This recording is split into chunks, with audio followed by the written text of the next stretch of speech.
Job facile parce qu'il y a toujours un mais. Dans le même temps, la ministre de la Santé annonce 4 milliards d'économies. Vous les faites où ces économies, Christian Eckart? Les économies, on les fait partout. On les fait dans des dépenses de gestion, parce que gérer les organismes qui gèrent les dépenses d'assurance maladie ou d'assurance vieillesse font des progrès en matière de transmission des données, d'informatique. Donc des frais de fonctionnement, en quelque sorte. Des frais de fonctionnement. Il y aura de nouveau des remboursements?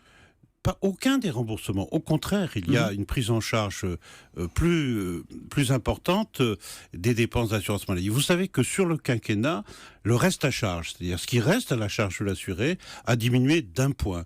Un point, c'est-à-dire qu'aujourd'hui, on est mieux remboursé qu'auparavant.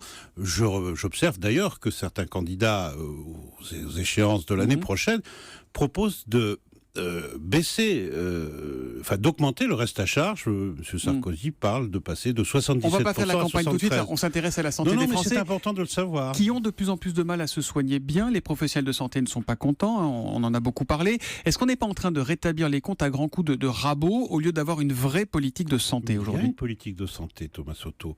Le développement de la chirurgie... La Cour des comptes s'inquiète pour ça. Oui, mais la Cour des comptes est dans son rôle. J'ai jamais vu la Cour des comptes ne pas s'inquiéter. Mais elle est réputée neutre. La multiplication... Mais oui, mais j'observe aussi qu'elle a certifié les comptes et qu'elle ne met pas en doute les comptes du passé et du présent. Ça aussi, il faut clairement le dire. Certains nous disent qu'on truque les comptes. La Cour des comptes certifie les comptes de la Sécurité sociale. Puisque vous